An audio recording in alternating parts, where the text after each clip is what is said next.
On veut étudier! On veut pas s'endetter! On veut étudier! On veut pas s'endetter! On veut étudier! On veut pas s'endetter!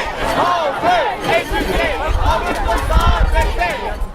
Après, parce qu'il y a un lien très, très clair entre la grève de 1986 et la grève de 1988.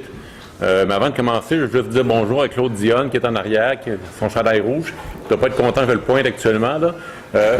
Chandail rouge en arrière. Claude Dionne était le deuxième membre des... en fait, le premier, c'était moi le deuxième.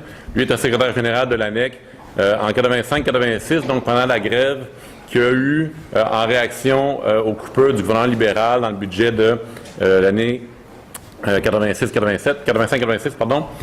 Et Claude était avec moi, on était deux à l'exécutif de l'ANEC. L'année suivante, pendant la grève de 86, c'était Jean-Pierre qui était secrétaire général.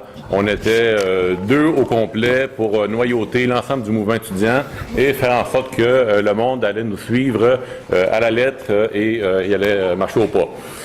Deux personnes. Alors, il y a un lien évident entre la grève de 1986 et la grève de 1988. Je vais commencer ma présentation à l'hôtel Sheraton en octobre 86, début novembre 86. L'hôtel Sheraton où il y a environ 200 militantes et militants venant d'associations étudiantes qui sont en grève, qui sont survoltés. Il y a du monde qui se sont fait taper sur la gueule sur des lignes d'épiquetage. Tout le monde sait c'est quoi. Il y a du monde qui se sont gelés le cul sur des lignes d'épiquetage. Il y a eu des manifestations. Ça fait des semaines qu'on chauffe la machine. Les gens sont en mobilisation. Et là, on arrive au Sheraton et le monde qui chauffe la marmite depuis des semaines, qui disent « faut se battre, on va gagner des choses », bien, l'exécutif, le conseil central, le comité de négociation, on est devant 200 délégués et, à leur grande surprise, on leur dit « faut tout arrêter ça ». On part en trêve parce qu'on a eu des gains sur les frais de scolarité universitaires, on a eu des gains sur les frais de scolarité collégiaux, et, bien, parce qu'il n'y en a pas au collège, et sur les prêts bourses, il y a un comité de négociation. Dans ce temps-là, on parlait d'un comité de négociation sur les prêts bourses. Les gens sont un peu en état de choc. Pourquoi est-ce que ce monde-là nous parle de trêve alors que la grève va si bien? Ça faisait 6-7 jours qu'on était en grève. Et la raison, c'était que nous, on savait, en faisant un tour, association par association, que le mouvement s'essoufflerait. Après 2 semaines et demie environ, il y aurait un essoufflement du mouvement et on avait un peu le souvenir de 1978 où la grève s'était terminée un peu en désordre, comme Jacques l'a expliqué, et où le mouvement combatif a payé pour ça pendant un bon bout de temps. On estimait qu'on était dans une position plus forte en faisant une trêve dans l'ordre et qu'on pouvait menacer pendant le reste du temps le gouvernement de repartir à la mobilisation. Donc, c'est le même qu'en 86, la grève s'est terminée, comme l'a dit Jean-Pierre, d'une façon assez ordonnée, avec une ANEC qui est capable de dire au gouvernement « le monde sont furieux, mais le monde a décidé de rentrer, mais si les négociations ne se passent pas comme il faut, bien, le monde va ressortir. » Et d'ailleurs, c'était la ligne que je disais dans les négociations sur ces prêts bourses. Jean-Pierre, il y avait 2 valises de stock pour parler des prêts bourses. Moi, j'avais un argument, c'était « on va ressortir ». Chacun sa job, hein? Alors, il faut comprendre la notion de trêve aussi. Quand on a proposé une trêve, c'était d'une façon sincère. C'était pas, on va prendre un argument pour camoufler le fait qu'on veut arrêter la grève. C'était sincère. C'est un arrêt temporaire de la grève jusqu'à ce qu'on ait satisfaction à nos 26 revendications sur les prêts bourses. D'accord, c'est pas beaucoup. Alors, Jean-Pierre va travailler fort là-dessus. Donc, on avait une bonne plateforme sur les prêts bourses, 26 revendications. Et donc, pendant 2 ans, le mouvement étudiant demeure mobilisé, il y a des actions, il y a différentes choses qui se passent, il y a des négociations de plus ou moins bonne foi de la part du gouvernement, c'est pas très surprenant. Il y a quand même certains points qui sont marqués. Cependant, après 2 ans, on se rend compte que les négos n'avancent plus vraiment et que le gouvernement ne répond pas adéquatement à nos demandes.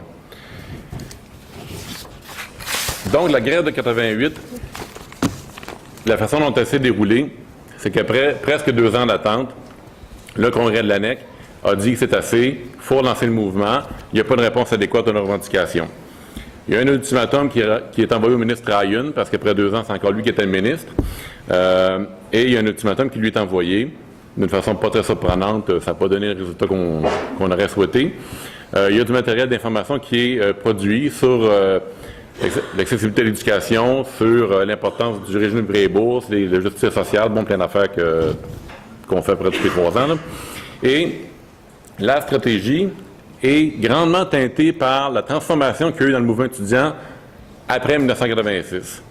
Il y avait différentes choses qu'on ne voulait pas répéter. Il y a différentes choses dont on voulait bénéficier. Enfin, le mouvement étudiant était débarrassé de la FAEC et du RAE. Et là, j'entends souvent des gens faire l'adéquation, là, FAEC égale FEC, puis RAE égale FERC. Eux sont contre la grève. Puis quand ils en ont une, ben coudons, ils y vont, puis la FEC et le RAE, ils n'étaient pas contre la grève. Ils étaient contre le fait qu'il y ait des assemblées générales pour parler de la grève. C'est pas la même affaire. Puis ils étaient pour l'augmentation des frais de scolarité. Pas de besoin de mouvement d'étudiants socialement responsables. La FEC et le RAE étaient là. Alors, c'est pas exactement la même chose, FEC, FERC, RAE, FAEC, là. Eux ont été liquidés. Pas de problème à dire qu'ils ont été liquidés. Au contraire, très contents. Ils sont plus dans le décor. Et il y a une ANEC qui est là, qui s'est renforcée. Le mouvement étudiant, pas juste l'organisation, le mouvement étudiant, les étudiantes et les étudiants ont appris que la lutte paye. Et ça faisait longtemps qu'ils n'avaient pas entendu que la lutte payait. Et ils ont décidé, donc, de s'unir davantage dans l'ANEC. L'ANEC se développe pendant ces années-là. Et on se dit, c'est le temps d'aller un pas plus loin. Et il y a aussi des choses qu'on veut casser. Alors, la grève de 88, ce qui a été fait, c'est, on lance un appel à la grève, on dit, allez vous faire mandater. Toutes les associations étudiantes, allez chercher des mandats de grève générale illimitée. On se rencontre dans un congrès extraordinaire à la fin du mois d'octobre. 3 jours avant le congrès extraordinaire, il y a 3 jours de grève. Donc, 27, 28, 29 ou 28, 29, 30, là, 3 jours de grève en octobre, congrès de l'ANEC. Et à ce congrès-là, congrès spécial, il y a un vote qui est pris sur la grève générale illimitée. La grève de 3 jours, il y a un peu plus que 30 associations étudiantes qui l'ont faite. La grève générale illimitée qui a été votée, il y a un peu plus que 25 associations étudiantes qui l'ont faite. On a voulu, en faisant ça, casser ce qu'on avait mis en place en 86, qui était les réunions extraordinaires du mouvement étudiant, où tout le monde pouvait venir et tout le monde pouvait voter, ce qui fait que, à peu près une fois par 5 ans, tu as besoin d'une organisation nationale pour voter à la grève, puis le reste du temps, ben, c'est quelques associations étudiantes qui la font vivre, l'organisation nationale. On voulait casser ça pour faire en sorte que les gens se disent, si on veut faire partie de la démarche, il faut aussi faire partie de l'organisation. Et malheureusement, c'est pas quelque chose qu'on a réussi, parce qu'encore maintenant, l'AC doit élargir ses rangs puis élargir son cadre démocratique pour avoir la cassée ou la classée. Donc, tu n'as pas, d'une façon permanente, aujourd'hui encore, 20, 25, 30, 35 associations étudiantes qui font partie de l'AC d'une façon permanente. Donc, on a voulu casser le moule qu'on avait mis en place, qui était utile dans un cadre de division du mouvement étudiant. Et ça a marché plus ou moins, mais ça n'a pas duré. On a aussi voulu rééditer la grève offensive. Dans l'histoire du mouvement étudiant, il y a beaucoup de grèves qui sont défensives. En 88, on s'est dit, on ne va pas attendre le calendrier gouvernemental. Nous partons à l'attaque, nous faisons comme en 86. On a réussi en 86. On devrait être capable en 88 d'aller chercher des gains sur la question des prêts et bourses. Donc, il y a eu 2 semaines de grève, pardon. La grève générale limitée a duré 2 semaines, et d'avoir 3 minutes. La grève a duré 2 semaines environ. Ça n'a pas été aussi large que la grève de 86. Et en comparaison, donc, c'était une moins forte mobilisation. Donc, on poussait moins fort sur le gouvernement. Il y a eu une répression assez forte à l'UQAM, ce qu'il n'y avait pas eu vraiment en 86. Et donc, la seule université où il y avait vraiment une grève, là, à l'UQAM, il y a eu une répression vraiment forte que les gens avaient de travers. À part l'UQAM et quelques départements à l'Université de Montréal, il y avait 0 monde universitaire qui était en grève. Et ça, le monde d'un cégep nous le disait. Quand c'est le temps de faire la grève sur les frais de scolarité universitaire, les universités sont là un peu. Quand c'est le temps de faire la grève sur les prêts et bourses, les universités ne sont pas vraiment là. Ça, c'est assez dur à gérer comme dynamique. Et la mobilisation était, c'était pas 40 cégeps, c'était 25 cégeps, une université et quart. Et donc, c'était pas aussi large, et c'était beaucoup en région. Donc, au niveau de la couverture médiatique aussi, on n'avait pas une couverture médiatique aussi forte, c'était très en région. Donc, il y a eu une espèce la dynamique n'était pas aussi bonne qu'en 86, et ça n'a donc pas été, le sentiment que les gens ont eu à la fin de cette mobilisation-là, ça n'a pas été aussi fort. Il y a eu un arrêt de la grève qui, encore là, a été calé d'une façon, on n'arrête pas dans le désordre, on arrête d'une façon ordonnée. Encore là, un peu pour vouloir répéter 78. Et donc, on a fait peut-être l'erreur d'appeler ça un repli stratégique. C'était comme un peu nier que la grève n'avait pas été le succès qu'on voulait. Sur le bilan de la grève. Sur le bilan de la grève, il y a beaucoup de gens qui ont dit que c'était une grève qui était un échec. Puis, je ne vais pas vous dire que c'est un succès. Je ne vais pas vous dire que c'est un succès. Je vais par contre vous dire qu'est-ce qui en est découlé cette grève-là, puis je vais vous laisser en juger. Puis là, dans l'excellent petit livre rouge de Benoît Lacourcière, j'avais dit que je ferais le petit livre rouge de Benoît Lacourcière, j'ai revu un peu qu'est-ce qui avait découlé de cette grève-là. C'est pas à mon avis, c'est pas l'échec retentissant dont on parle. Parce que 4 mois après la grève, le gouvernement libéral, en 1989, sous Claude Ryan et Robert Bourassa, donc pas vraiment des camarades, a quand même adopté une réforme de l'aide financière qui augmente le budget de l'aide financière de 52 millions de dollars, soit environ 12-13 de l'aide financière. En dollars constants, c'est quand même 130-140 millions de dollars aujourd'hui, dont on parlerait, après 2 semaines de grève.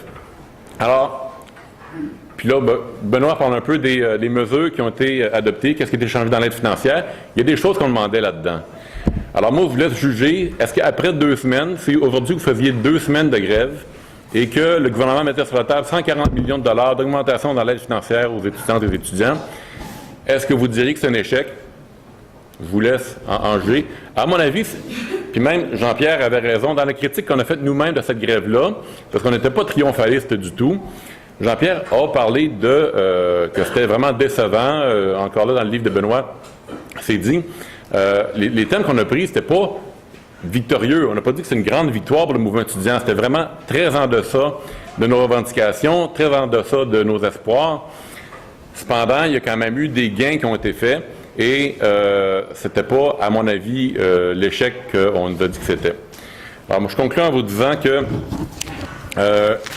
88, comme 86, comme les grèves précédentes, ont démontré l'importance du mouvement étudiant mobilisé, ont démontré que c'est pas la concertation, la collaboration, être raisonnable, qui fait avancer la société, qui fait avancer le droit à l'éducation, qui fait avancer quoi que ce soit. Tous les gains qui ont été faits pour le droit à l'éducation dans l'histoire du Québec, c'était fait à travers une histoire de grève depuis les 40 dernières années. Merci.